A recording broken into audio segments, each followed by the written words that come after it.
안녕하세요 여러분, 리스티비입니다. 오늘은 11챕터의 녹음 영상인데요. 벌써 책이 끝나가요. 재미있게 들어주세요. 감사합니다. Chapter 11 Will we see you again soon, Peter? Anne-Marie blinked.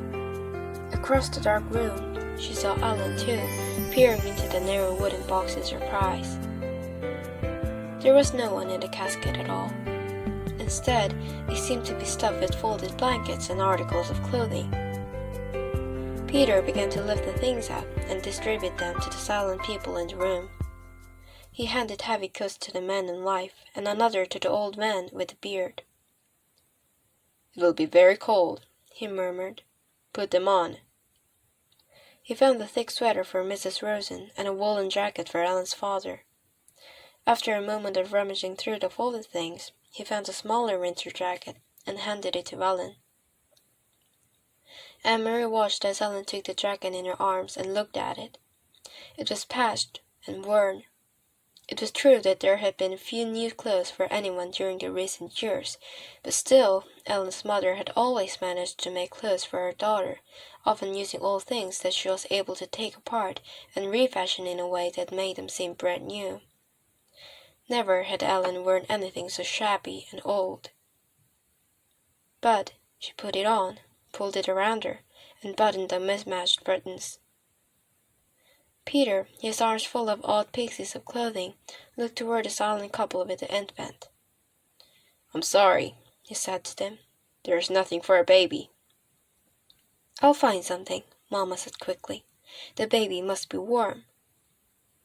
She left the room and was back in a moment with Kirsty's thick red sweater. "Here," she said softly to the mother. "It'll be much too big, but that will make it even warmer for him." The woman spoke for the first time. "Her?" she whispered. "She's a girl. Her name is Rachel."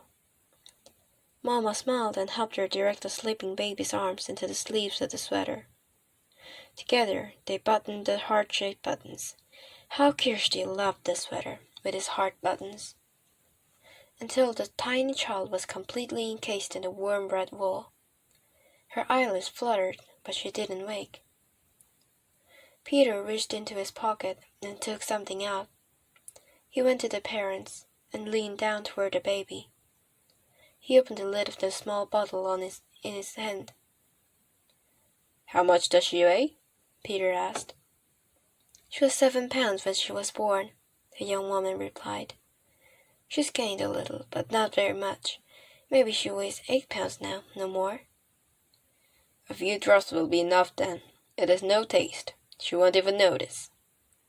The mother tightened her arms around the baby and looked up at Peter, pleading.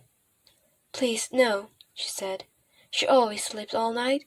Please, she doesn't need it. I promise she won't cry." Peter's voice was firm. "We can't take a chance," he said.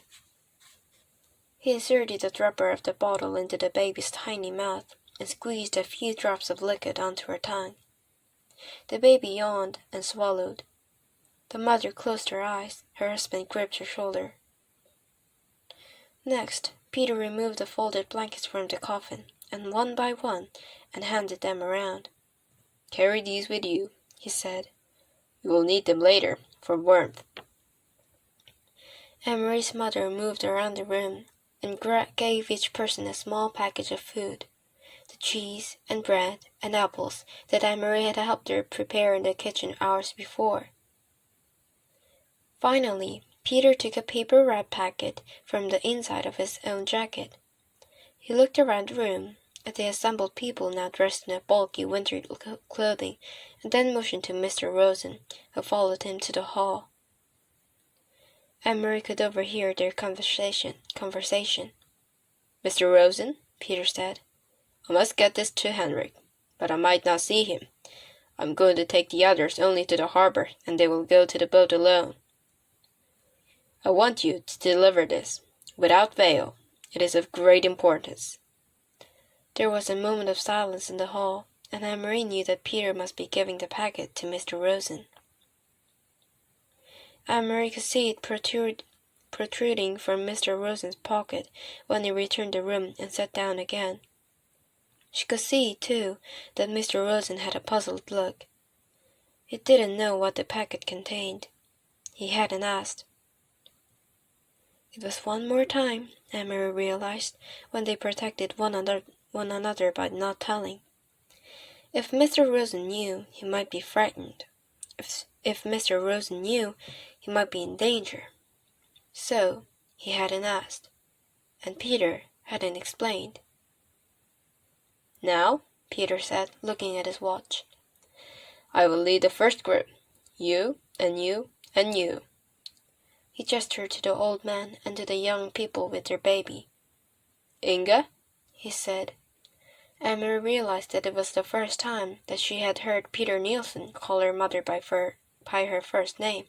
Before, it had always been Mrs. Johansen, or in the old days, during the merriment and excitement of his engagement to Lisa, it had been, occasionally, Mama. Now it was Inga. It was as if he had moved beyond his own youth and had taken his place in the world of adults. Her mother nodded and waited for his instructions. "You wait 20 minutes, and then bring the Rosens. Don't come sooner. We must be separated on the path so there is less chance of being seen." Mrs. Johansen nodded again. "Come directly back to the house after you have seen the Rosens safely to Henrik. Stay in the shadows, and on the back path. You know that, of course. By the time you get the Rosens to the boat," Peter went on, "I'll be gone. As soon as I deliver my group, I must move on. There is another work to be done tonight." He turned to Emery. "So I will say goodbye to you now." Emery went to him and gave him a hug. "But will we see you again soon?" she asked. "I hope so," Peter said.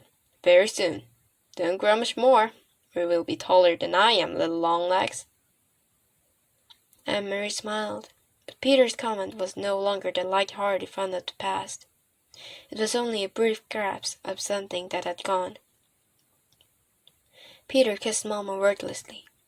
Then he wished the Rosens Godspeed, and he led the others through the door.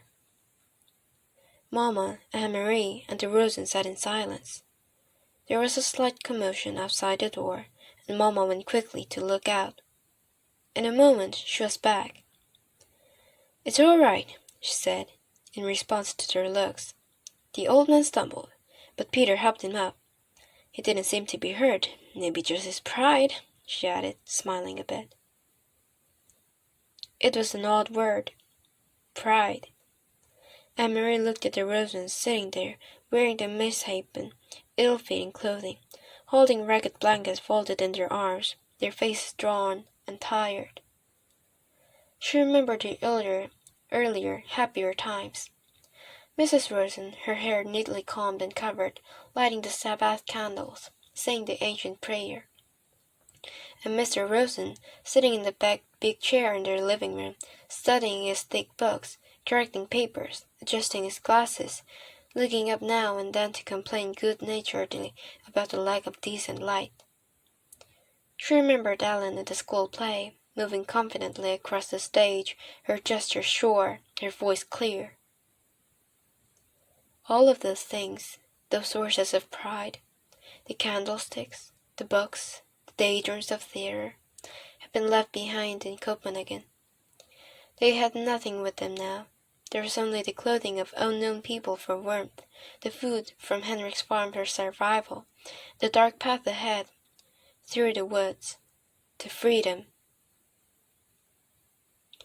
Anne-Marie realized, though she had not really been told, that Uncle Henrik was going to take them in his boat across the sea to Sweden. She knew how frightened Mrs. Rosen was of the sea, its width, its depth, its cold.